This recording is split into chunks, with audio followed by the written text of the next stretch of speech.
Chapter 8, Echoes. Ethan didn't sleep much in the days after rescue. At first, it was because he couldn't. Every time he closed his eyes, he felt the cave around him again, cold breath on his neck, walls pulsing like a living throat swallowing him whole. The darkness pressed behind his eyelids like a second skin. Then he stopped trying. The rock sat on his desk, exactly where he placed it the night he came home. He hadn't moved it since. He barely moved himself. He would sit for hours, elbows on knees, staring at it with a hollowed-out intensity. His apartment fell into a low hum of silence. Curtains closed, dishes piling, lights off except for computer monitor he didn't use anymore. Sometimes he reached out and brushed the rock with his fingertips. Sometimes he pressed his palm flat against it. Sometimes he lifted it, held it close to his ear, listening for any scrap of memory, any proof that he wasn't losing his mind. But the rock was cold, heavy, inert. Still, he kept touching it, tracing patterns that weren't there, running his thumb over the same rough ridges again and again until the skin turned red, searching for the runes he had seen, searching for warmth, searching for something.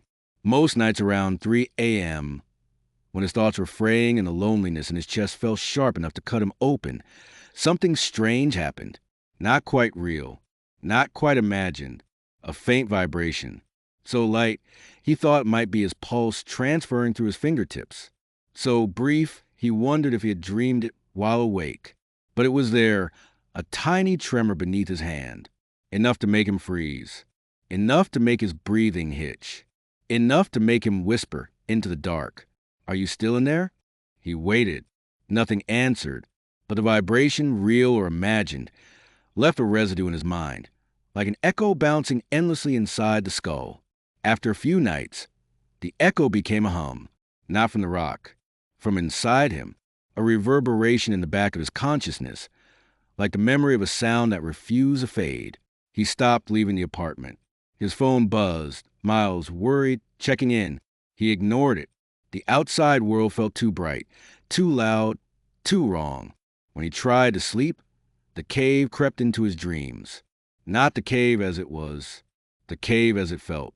Walls leaning in, darkness thick as liquid, voices moving through the stone like insects in a hive.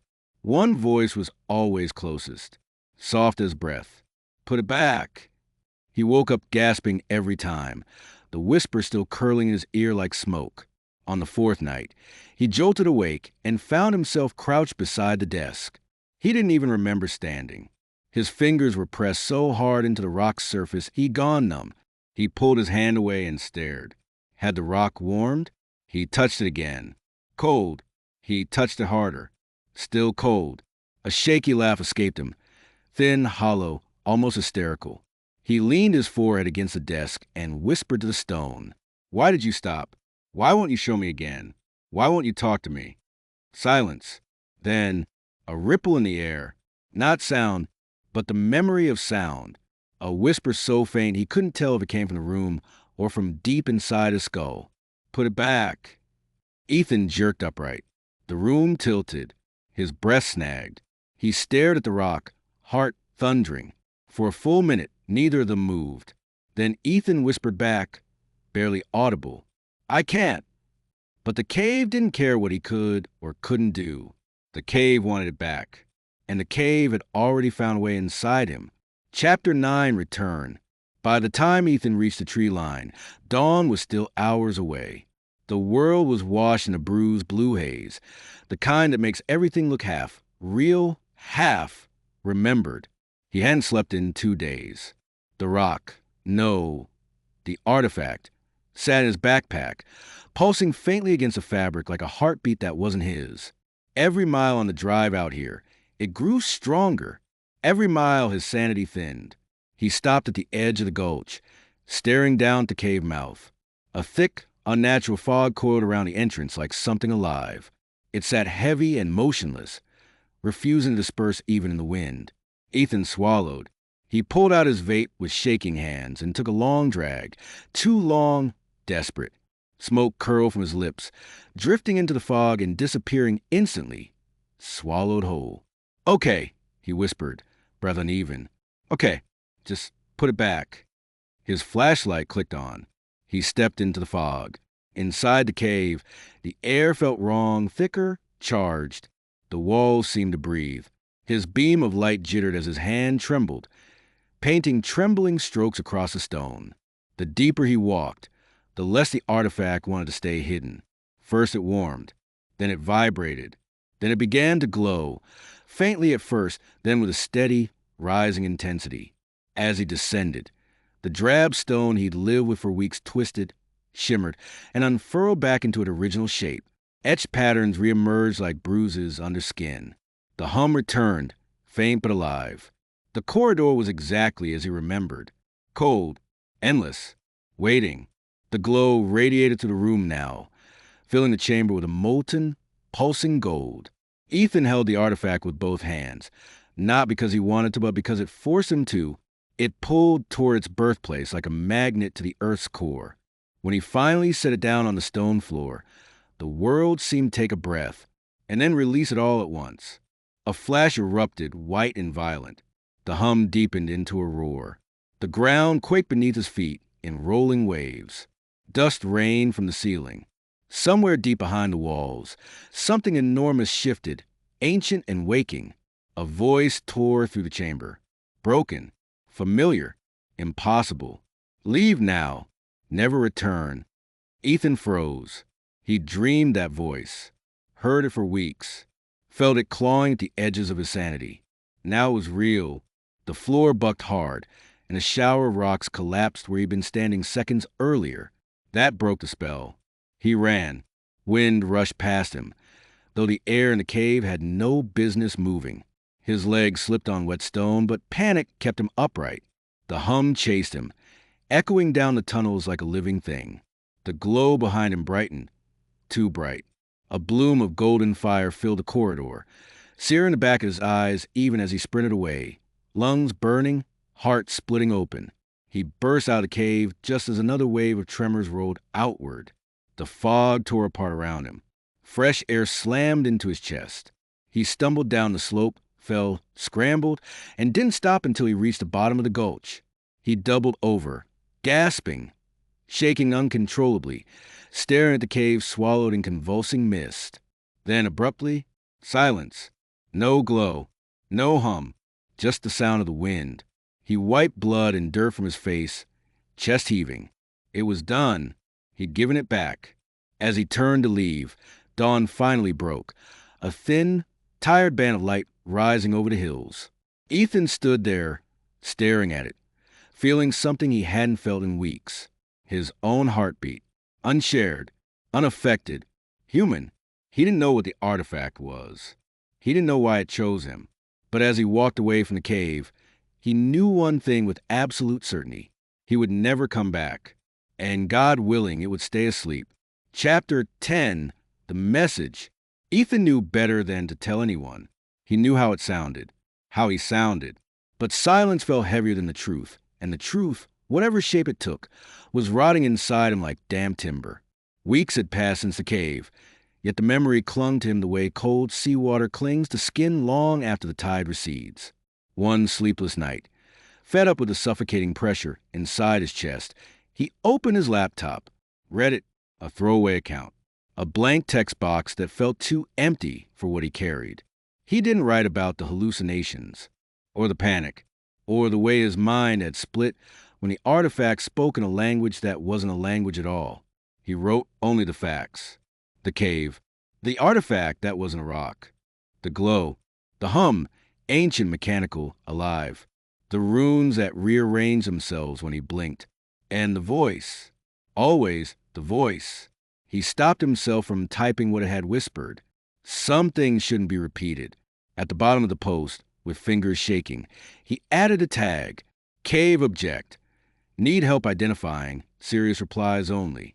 He expected mockery, jokes, dismissal. Instead, replies flooded in faster than he could read them. U/Strata Studies. This is strangely familiar. Can you describe the runes? U/Pale Glyphs. Your description matches something in apocryphal Sumerian tablets. Do you still have the object? U/__Acadia. We're archaeology students. Please don't ignore this. We think we know what you found. Ethan stared at the screen. His pulse tightened. He should have closed the tab. He should have shut the laptop and walked away. But something, curiosity or guilt or the artifact's echo, still buzzing his nerves, compelled him. He typed, "No, I put it back." A pause. Then, "U/paleoglyphs. Where?" He answered. The thread went silent. Minutes became hours. He kept refreshing until his eyes burned. Finally, 2 new messages appeared. U/Strata Studies. It isn't a relic. It's a key, and we think we know what it opens. U/Underhill_Acadia. We're assembling a small team now. If you're telling the truth, this could be the discovery of the century.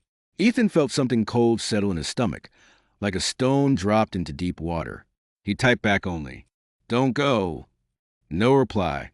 The thread froze, then vanished. His post gone. His throwaway account locked. Every trace of the conversation erased as if it had never existed. Ethan shut the laptop and tried to pretend that meant something, that it was over. But unsettled things never really stayed buried. Weeks later, waiting in line at a gas station, a newspaper headline caught his eye.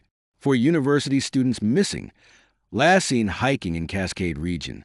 His hands went numb before he even picked it up. Their names, their ages, their fields, archaeology, geology, ancient linguistics. A tight, horrifying constellation of expertise. He recognized their faces immediately. The usernames he had spoken with, plus one more. A 4th student. Someone they hadn't mentioned. Someone they had clearly recruited. A chill traced down his spine. He folded the paper slowly, hands trembling, and set it back on the counter. Outside, the wind pushed cold mountain air across the parking lot. Ethan stared past the trees toward the distant silhouette of the Cascades, with the horizon jagged like broken teeth. Somewhere out there was a cave, and in that cave, behind layers of stone the students didn't understand, was the artifact, the not relic, the key. Ethan swallowed, breath shaky.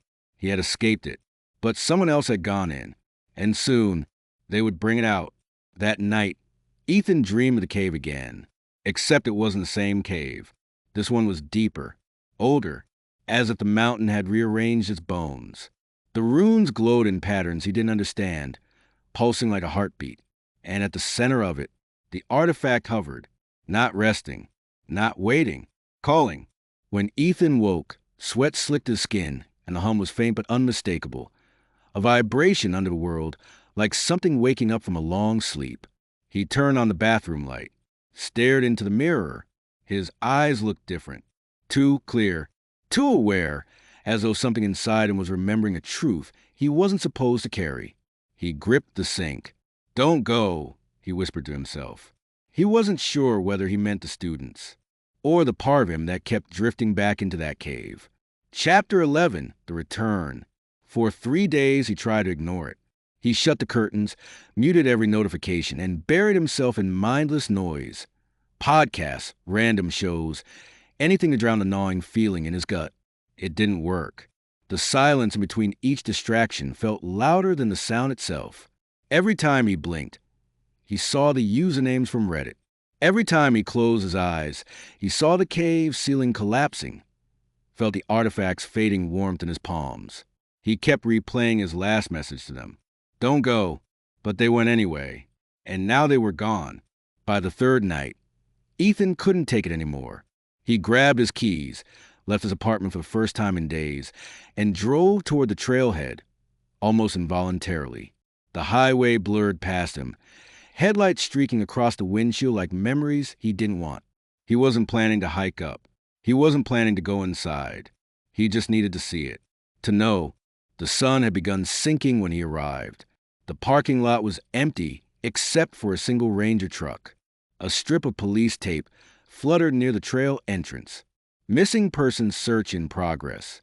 Ethan sat in his car for 10 minutes, gripping the steering wheel until his knuckles turned white. He thought about the thread, the students' excitement, their certainty. It isn't a relic. It's a key, and we think we know what it opens. He still didn't know what they meant, but fear settled somewhere behind his ribs, Dense, cold, permanent. Ethan inhaled, exhaled, and stepped out of the car. The forest embraced him with the same chill he remembered from the day everything changed. He walked toward the taped-off entrance, hands shaking, breath ghosting in the evening air. He stood at the foot of the trail. The familiar smell of moss and damp earth drifted to him. The same sensation crawled up his spine, the one he felt when the artifact first hummed, when the cave whispered, when the walls seemed to breathe around him. This place wasn't done with him. He could feel it. He turned around and walked back toward his car, only to freeze halfway. A voice cut through the stillness. "Hey, you can't be here." A ranger emerged from behind one of the trucks, flashlight bouncing against his chest. He approached with firm, measured steps. Ethan forced a smile that didn't reach his eyes. "Sorry, I just saw the tape. Wanted to know what happened." The ranger studied him, not suspicious, but uneasy, as though the woods themselves were pressing him behind Ethan. "For students," the ranger said, "no sign of them. Their GPS trackers went dark near the ridge." He paused. Search crews found a rope line heading toward a narrow ravine. Looks like they were descending somewhere. Ethan's throat tightened. "A cave?" The ranger nodded slowly. "Possibly. You know something?"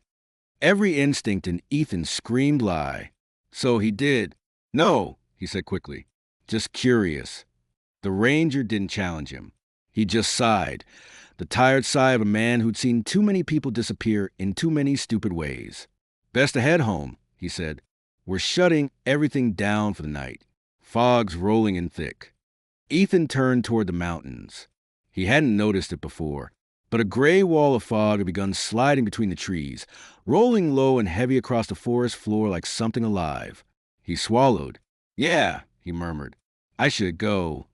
He got back into his car, shut the door, and stared out at the fog swallowing the trailhead. He drove away. He didn't look back. But the whole ride home, something gnawed at him. Something worse than fear. Guilt.